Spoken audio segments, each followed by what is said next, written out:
Olho a Olho, com Cida Campos.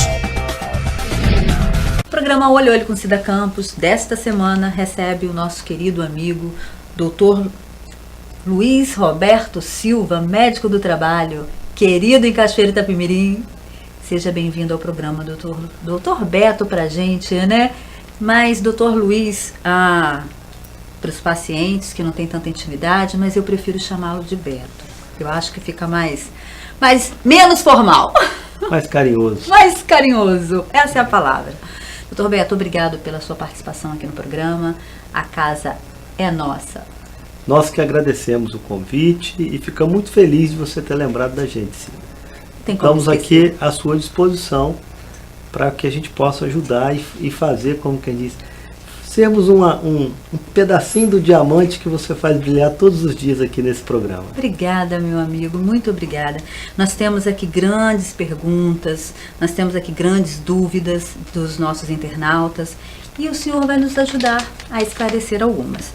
Como eu havia dito, o doutor Beto, ele é médico do trabalho, é uma pessoa especializada e muito querida no ramo, até porque mexe com vidas, né, doutor? Perfeitamente. Fazemos promoção e prevenção da saúde. Exato. E o senhor sempre diz isso, né? A prevenção. Isso é para poucos, viu? Então vamos lá. Quais são os equipamentos de proteção individual e coletivo de uma empresa de mármore? Vamos lá. Na verdade, a gente tem que lembrar que o conceito de que é equipamento de proteção individual, o que é equipamento de proteção coletiva.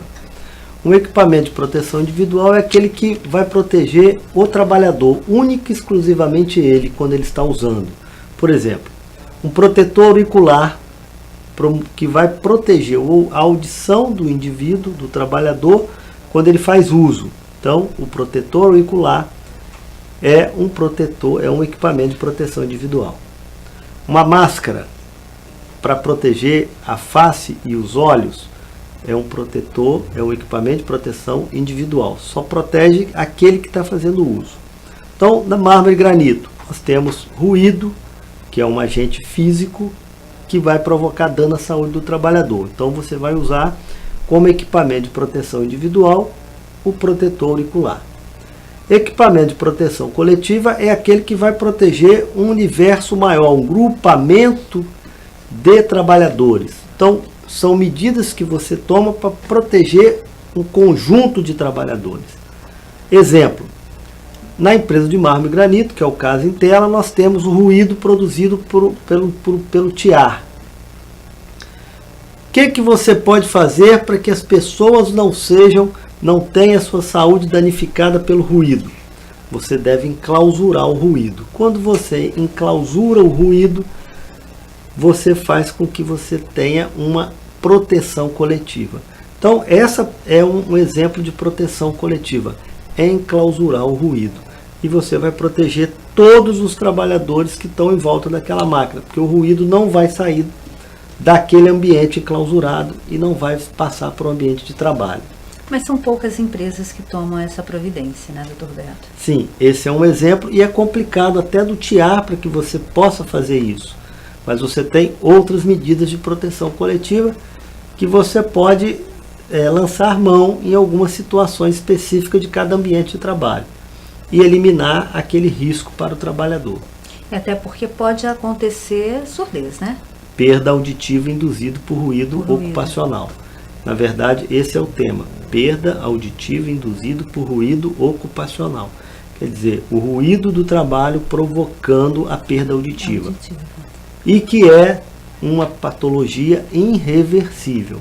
Uma vez instalada, ela não tem como você tomar medidas para que ela seja revertida. O indivíduo tem a perda e a perda definitiva. O ruído gosta muito de frequências altas da audição. 8, 6, 4, né, porque são as frequências mais altas. Então, não vai atrapalhar, num primeiro momento, que o indivíduo tenha a sua vida social com a audição atrapalhada.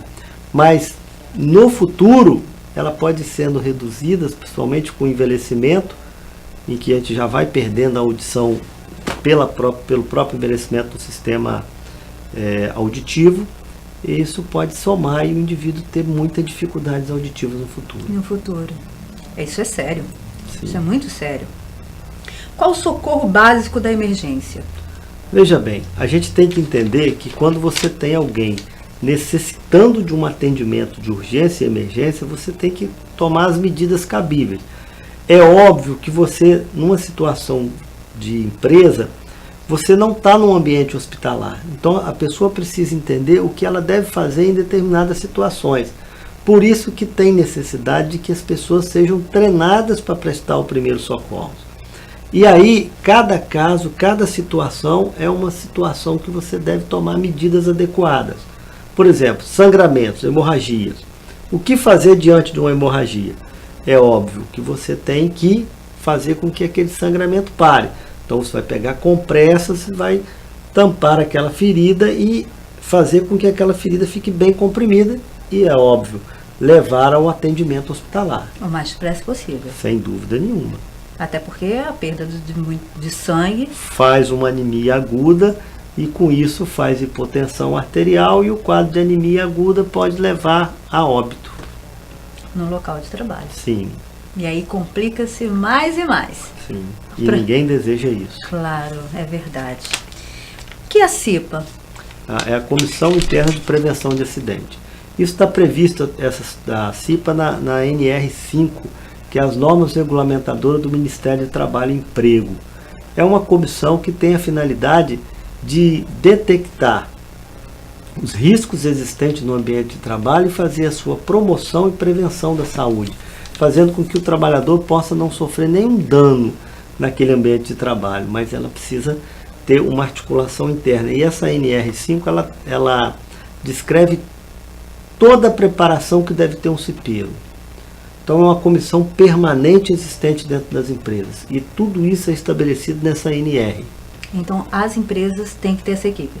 Tem que, no quadro da NR5, ela traz um quadro com dimensionamento da CIPA. É proporcional ao grau de risco e ao número de trabalhadores existentes. Tem algumas empresas que ficam livres de ter a CIPA, mas necessita ter um cipeiro, pelo risco dela e o número de trabalhadores que pode existir nessa empresa. Então, mas esse trabalhador tem que ser treinado e tendo todos o conteúdo que existe no programa para ser cipeiro, que está previsto nessa NR5. Então todas as empresas têm que ter. Sem dúvida não nenhuma. Pode deixar de existir. De acordo com o quadro que está, com o dimensionamento que existe nessa NR5. O que é considerado acidente de trabalho? Pois é, existe uma legislação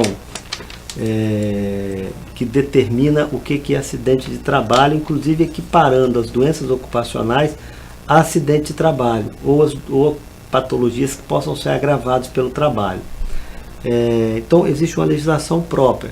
O acidente de trabalho, ele pode ser um acidente típico, e o acidente típico é aquele acidente em que o indivíduo é acometido no seu posto de trabalho, no seu ambiente de trabalho. E você tem um acidente de trajeto, que é aquele que o indivíduo não está no seu ambiente de trabalho, mas está indo para o ambiente de trabalho. Por exemplo, eu saio da minha casa e vou até o trabalho e sigo aquele mesmo trajeto todos os dias. E ali eu sou atropelado. Esse atropelamento é um acidente de trabalho de trajeto. A empresa não é culpada por esse acidente, mas o trabalhador é assegurado como acidente de trabalho. Ele vai fazer gozo da sua estabilidade, de acordo com a legislação vigente, e vai ter garantidos os seus direitos trabalhistas, de acordo com a situação específica. O acidente típico é aquele do ambiente de trabalho. Esse você tem que avaliar a condição insegura ou se é um ato inseguro. O que seria condição insegura? É aquela condição em que o empregador expõe o trabalhador ao risco. Por exemplo, eu vou trabalhar em alta tensão e a minha empresa que eu trabalho não me proporciona segurança para mexer, vai me botar para trabalhar num sistema elétrico energizado e não me dá condição de proteção adequada. Eu, por acaso, encosto naquele fio e tenho um choque. Então, nessa situação, a empresa me colocou numa condição De risco. insegura. O ato inseguro é que a empresa me proporcionou todas as condições adequadas para eu trabalhar.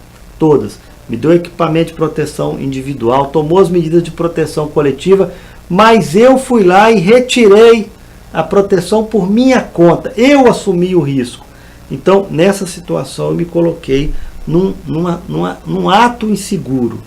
Então, a responsabilidade aí não é mais da empresa e sim do trabalhador. Essa é a diferença básica entre condição insegura e um ato inseguro.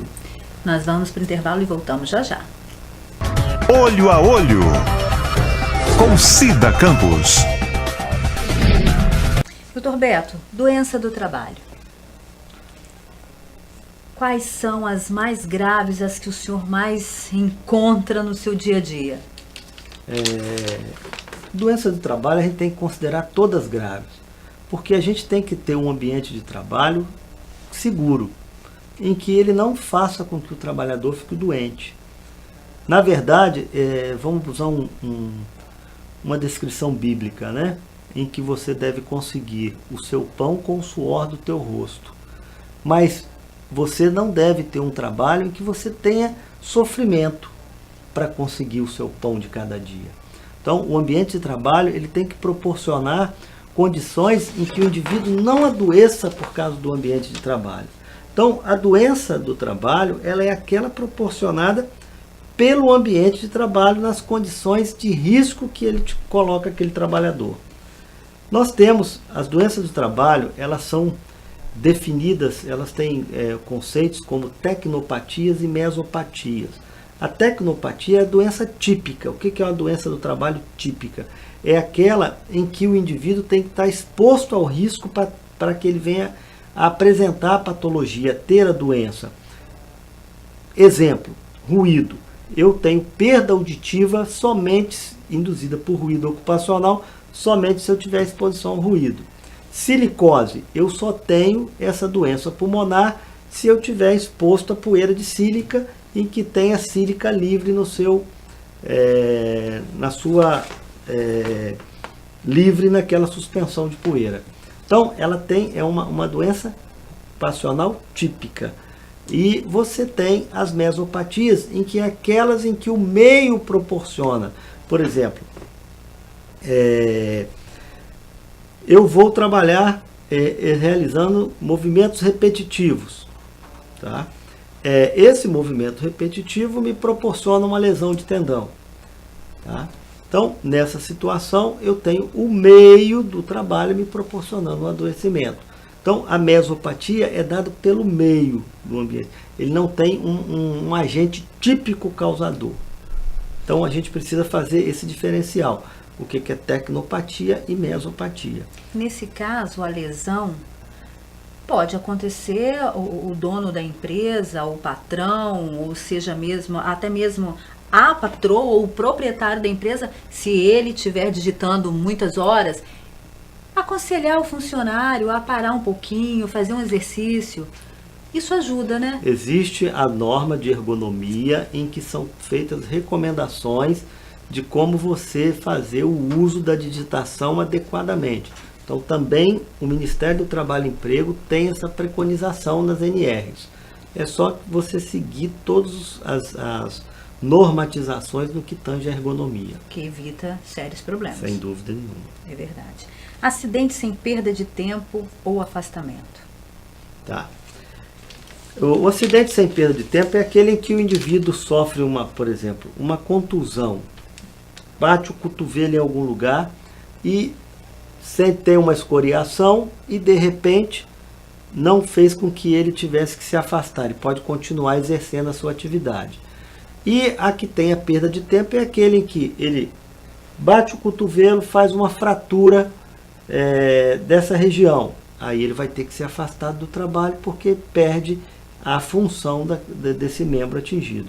Aí ele fica 10 dias, 15 dias, 20 dias, isso é o acidente com perda de tempo. Mas aí, nesse caso, Ele fica afastado? Ele teria 15 dias, até 15 dias pela empresa e depois ele vai para o órgão previdenciário oficial, Seja lá... que é o INSS, para receber os benefícios. Ótimo. Riscos ambientais no trabalho. Pois é, os riscos ambientais têm relação com a doença ocupacional, tecnopatia e mesopatia. Tecnopatia é aquela que você vai ter a presença dos riscos específicos, físicos, químicos e biológicos. Esses riscos é que determinam a doença ocupacional típica. Por exemplo, um risco físico, ruído. Um risco químico, gases, vapores. Biológico, bactérias, fungos, vírus. E isso tudo pode acontecer em qualquer local. Sim, mas Certo. existe ambientes de trabalho próprios específicos para a presença de determinados riscos. Por exemplo, um ambiente hospitalar, lá você tem bactérias, fungos, o trabalhador vai estar exposto a essa situação. No caso do mármore e granito, você vai ter o ruído. No caso do posto de combustível, você vai ter a gasolina. E ali na gasolina você tem o benzeno, que é na norma regulamentadora. Na NR15, no anexo 13, é caracterizado como substância cancerígena, tanto que ela dá insalubridade de máxima de 40%. É mesmo? Esse é um trabalho que tem que ser muito bem feito com os postos de combustível. Não quer dizer que a gasolina vai dar câncer em todo mundo. É tido como uma substância cancerígena. Pode. E por isso precisa ser monitorado adequadamente esses trabalhadores. Essa fala do senhor é muito importante. Eu mesma não sabia, muitas pessoas não sabem disso. Até mesmo alguns funcionários que trabalham no posto. Hoje, aqui na nossa região, os postos que a gente presta serviço recebem treinamento adequado, fazem o exame semestral conforme manda as normas regulamentadoras e são acompanhados esses pacientes. E quando eles apresentam alguma alteração nos exames, eles são afastados do trabalho, porque essa é a medida mais correta e faz com que eles tenham um restabelecimento da saúde deles. Então é importante que tenha um bom programa de controle médico de saúde ocupacional, que é o famoso PCMSO, que está elencado na NR7 da norma regulamentadora do Ministério do Trabalho e Emprego. Pode acontecer também, aproveitando essa oportunidade que o senhor acabou deixando aqui, muito importante, o diesel também tem alguma substância que Não, pode... aí eu citei mais a gasolina, porque a gasolina a gente sabe que tem o benzeno. Mas muito sério, eu né, acredito doutor Beto? que eu não vou fazer nenhuma relação com o diesel, porque não me recordo da sua composição. Ok. Mas mesmo assim, isso é muito sério. Higiene do trabalho, doutor. A higiene do trabalho, pelo conceito, é um ramo que estuda, é um ramo da engenharia e segurança e medicina do trabalho, que estuda os riscos do ambiente de trabalho, fazendo com que o seu reconhecimento e antecipação, para que não venha causar dano à integridade e à saúde do trabalhador que está naquele ambiente. Essa é a síntese da higiene ocupacional.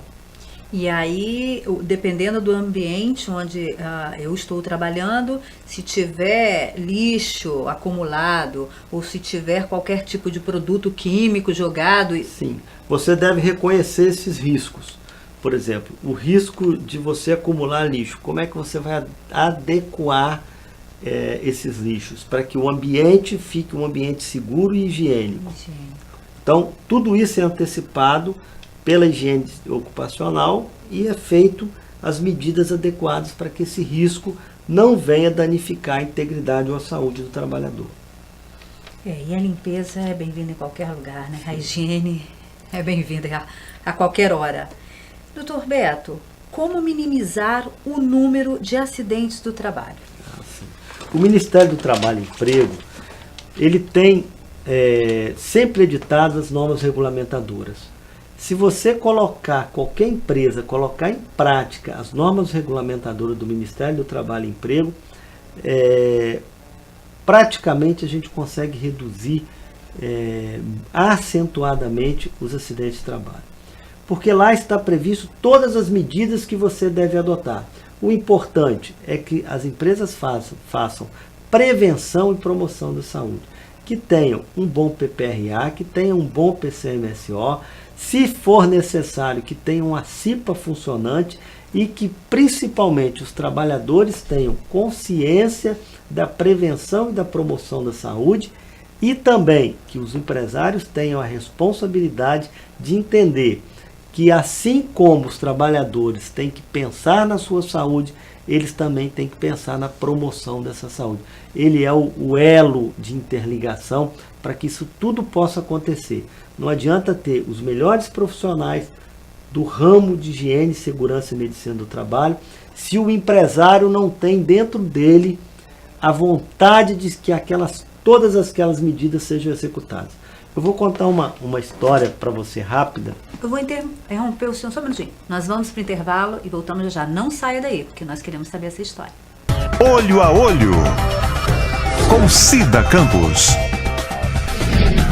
Pois não, doutor Zé, pode contar. Eu me recordo que fui convidado a trabalhar em uma empresa de grande porte e chegando lá eu me deparei com uma situação assim muito complicada, porque eles não tinham nenhuma documentação, não tinham nada feito da maneira como deveria ser. Então eu tive que implantar junto com a equipe todas as condições adequadas, reconhecimento de risco, antecipação, análise, medidas a serem adotadas, medidas de controle.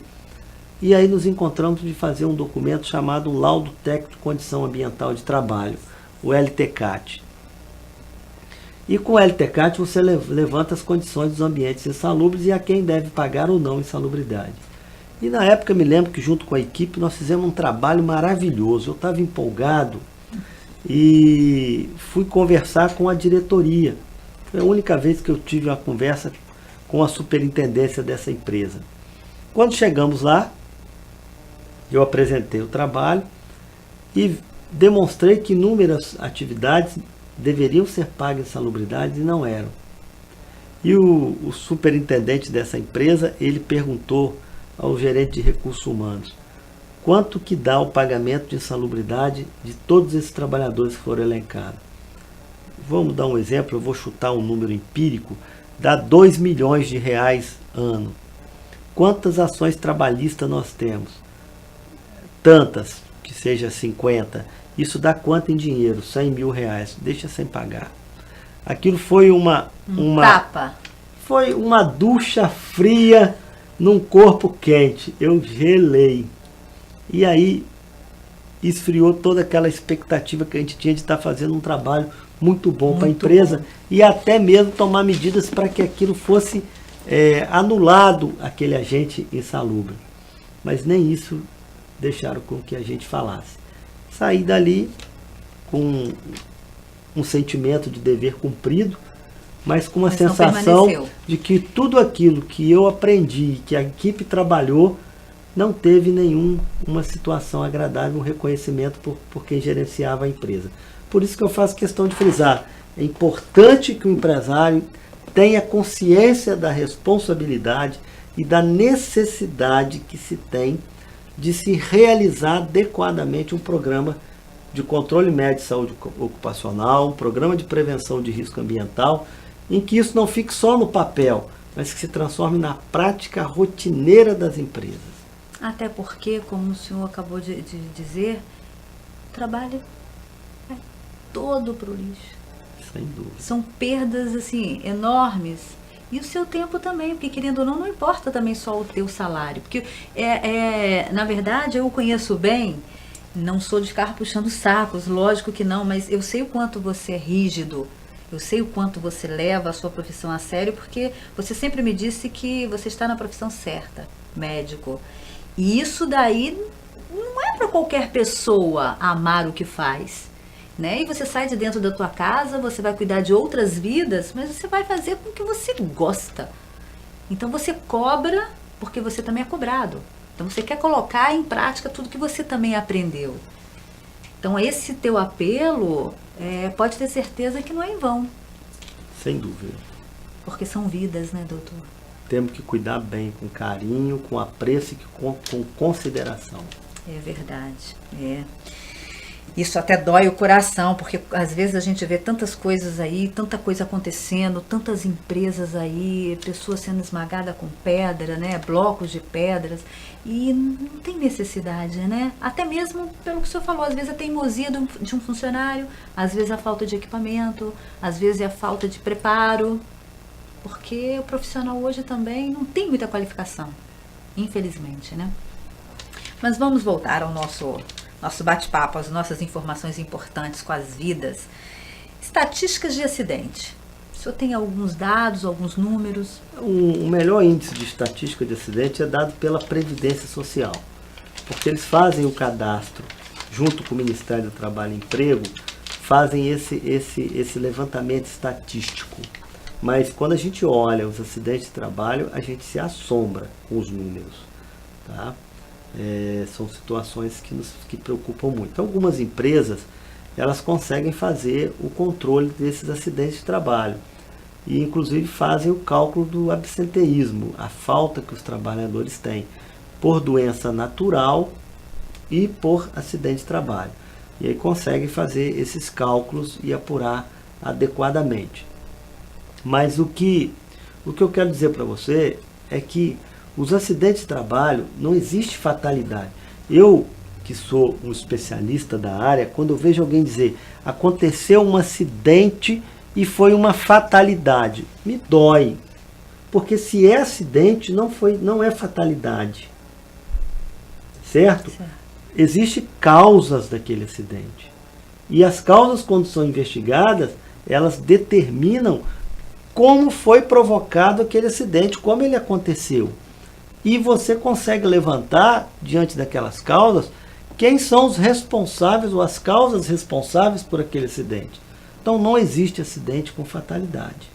Uma pedra, ela não cai na cabeça de um trabalhador e foi uma fatalidade. Não. Algo existe que tem que ser esclarecido nessa situação. Então, a gente tem os fenômenos da natureza. Aí sim, eu estou andando pela rua e de repente cai um raio e me pega. Isso aí foi uma fatalidade. Como costumam dizer, eu estava no lugar errado, no momento errado, na hora errada, no momento errado. Sim, aí foi uma fatalidade. Não tinha como fazer previsão e não tem como você fazer qualquer apuração e dizer de quem é a culpa. Mas no acidente de trabalho você vai achar sim as causas daquele acidente e vai achar de alguma maneira alguém que seja responsável por ele. Quer seja uma condição insegura, quer seja um ato inseguro. Um ato inseguro. Doutor Beto, o que fazer quando? Ai, eu tenho pavor só em falar. Quando uma cobra... Realmente é horrível essa palavra para mim. Quando uma cobra pica um profissional, às vezes, que está ali na mata, capinando, quais são os primeiros socorros? O que fazer? O acidente ofídico, eles são muito frequentes no trabalhador rural. É óbvio que com os equipamentos de proteção individual, às vezes as cobras não conseguem mais inocular o veneno, porque o equipamento protege o trabalhador. Mas em situações em que ocorre a injeção, o animal consegue picar o indivíduo e inocular o veneno, a conduta é essa. Se eu já disse que inoculou o veneno, é porque ele tem veneno para ser inoculado. Então, ela é uma cobra venenosa. O que tem que se fazer de imediato é levar a um hospital para que se faça o uso do soro antiofídico, para que se possa tratar e combater o veneno ali instalado. Porque essa história de que eu vou apertar a ferida, que eu vou sugar, não faça isso. Não, leve para o hospital, porque lá o indivíduo vai verificar o tempo de coagulação, porque é a parte em que o veneno atua, que é no sistema de coagulação, inibindo a coagulação. Então, quando você usa o soro, o que acontece? Ela faz o efeito, ela é o antídoto, ela reverte o quadro. Então, precisa se levar ao hospital. Não vamos inventar moda. Ah, vão amarrar a perna para o veneno. Pode fazer isquemia, necrose, depois ter que amputar a perna, de repente, dependendo do que apertou. Não, não façam isso. Levem para o hospital para tomar o soro adequadamente. Vá correndo, pelo amor de Deus. É óbvio que o bom é que você tenha a identificação da cobra. Isso às vezes não é muito frequente. Aqui a gente sabe que os acidentes são por cobras pela jararaca. A jararaca que é a que mais vem causar aqui os acidentes ofídicos. Que a jiboia, por exemplo, não é venenosa. Mas é assustadora. Nós vamos para o intervalo e voltamos já já. Sem cobras. Olho a Olho, com Cida Campos. Doutor Beto, vamos pular esse assunto, esquece aquele bicho rasteiro, vamos passar para outro. Se acontecer queimadura nos olhos, o que eu faço? Pois é, se você sofrer qualquer acidente e venha cair qualquer substância nos seus olhos, é lavar com água corrente. Tá? Lavar para que possa tirar aquela substância do contato. Fazendo isso, o que se faz? Pode-se tampar o olho, fazer oclusão ocular e levar para o médico para que ele possa olhar se tem alguma lesão. De preferência, se houve uma lesão grande, o oftalmologista que vai fazer o acompanhamento e o tratamento. Se não houve nada de grave, de repente no próprio pronto atendimento consegue-se levar uma resolução e conduzir bem a situação. Mas se tiver lesão, tem que ser levado para o oftalmologista olhar. O que fazer quando uma pessoa desmaia no local de trabalho ou em casa? O que fazer? Pois Desmaiou. Desmaio, você tem que saber a causa do desmaio. O que proporcionou o desmaio? Porque pode ser um mal-estar, uma síncope, algo que vai passar, né, rápido e que não vai ter necessidade de fazer nenhuma intervenção, como pode ser algo que necessite de cuidados mais emergenciais, inclusive que possa levar o indivíduo à morte. Então, a perda da consciência através de uma síncope deve ser sempre bem analisada e deve ter o cuidado médico especificamente. Mas quando tem um desmaio, verifica-se se tem pulso presente, se a pessoa está com alguma palidez, se está com sudorese fria. Você toma esse cuidado, se está respirando normalmente. Se você tem uma boa respiração, pulso está legal, batimento do coração está batendo, você permite com que ele tenha uma situação bem ventilada e vai conduzir a assistência médica. Ótimo. Choque elétrico, o que fazer? Pois é. O choque elétrico, a primeira coisa que o indivíduo tem que fazer, pensar, é desligar a energia elétrica. Ele não vai entrar, tentar tirar o indivíduo que está no choque, porque ele vai fazer parte da cadeia do choque. Então, primeira coisa é ir lá desligar o relógio e depois ir socorrer a vítima. Ver se o choque foi muito grande, se causou alguma alteração do batimento cardíaco, enfim, você precisa, nesse primeiro momento, desligar o relógio, a fonte que alimenta a energia elétrica, e depois olhar o indivíduo. E é óbvio, se tem alguma pessoa treinada, ele vai saber conduzir a situação. Caso não tenha, o caminho é poder levar imediatamente também para assistência médica. Mas pelo amor de Deus, lembre sempre dessa dica. Desligue a energia elétrica antes de ter contato com o indivíduo que está tomando choque. Senão fica agarrada também. Lesões na coluna, doutor. O que fazer? Pois é. Trauma de coluna não se deve mexer na pessoa. Ela deve sair imobilizada. E deve ser conduzida de maneira com que ela não realize nenhum movimento. Porque se você pega a pessoa e ela não está adequadamente imobilizada, você pode fazer a secção de medula dela, porque ela tem uma fratura e parou ali a fratura da vértebra. Está tranquilinha.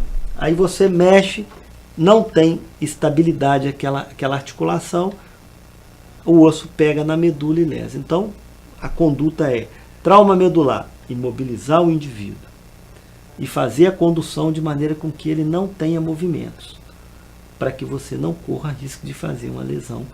Se tiver uma lesão, que você não transforme em uma lesão maior ainda. Maior, e pode ser grave, né? Claro, pode levar à perda de movimentos, dependendo da região da coluna vertebral que foi acometida. Então isso também está ligado a transportes de acidente. Sim. Isso, a mesma fala, o senhor repete então, Sim. como conduzir Claro. uma pessoa. O primeiro no acidente. atendimento é a coisa mais importante que se tem de um acidentado. Eu costumo dar um exemplo assim em conversas com amigos e até com leigos e com colega médico. Quando se diz em assistência médica, eu digo assim, eu pego o exemplo do filho do Leonardo, do cantor. Quem é que fez com que aquele menino chegasse naquele estado que ele está? Foi os médicos do hospital que deram atendimento posterior? Não. O mérito é todo daquele socorrista do primeiro atendimento. Porque ele poupou e cuidou adequadamente da oxigenação cerebral. E esse profissional é o menos lembrado dessa história. Porque se ele não tivesse feito aquele excelente trabalho que ele fez do primeiro atendimento, tudo lá na frente não teria resultado. Porque lesão de neurônios são irreversíveis.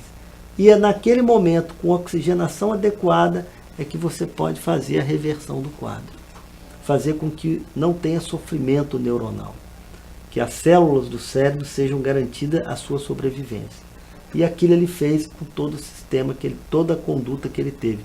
De oxigenação, de postura, de condução, de levá-lo até o hospital. Então, aquele indivíduo, ele tem o mérito de todas as outras oportunidades que foi dada para aquele rapaz. Então, em caso de acidente, o primeiro passo é pedir socorro, né? Não tentar pegar... Se você não sabe prestar primeiro socorro, não vá fazer bobagem. Procure alguém que saiba fazer adequadamente.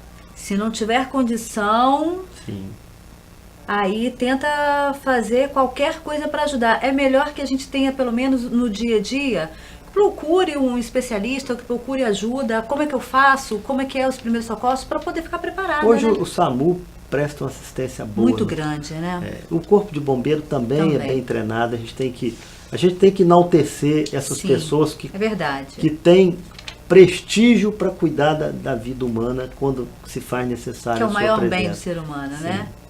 É a vida. É verdade. Parada cardíaca e respiratória, o que faço?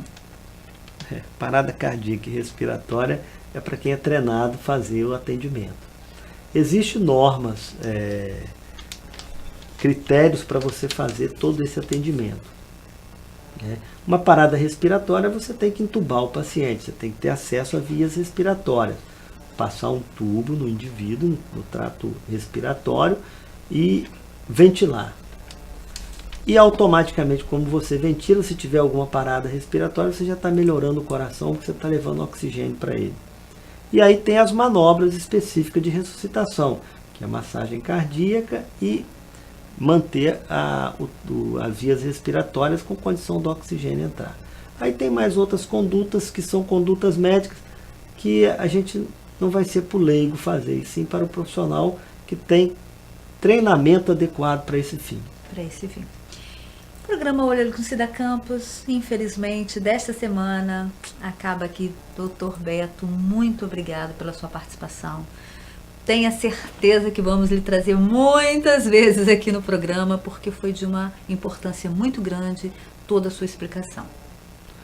Eu que agradeço essa oportunidade e me coloco sempre à disposição que você julgar necessária a minha presença aqui. Muito obrigado pela oportunidade. Obrigada a você sempre.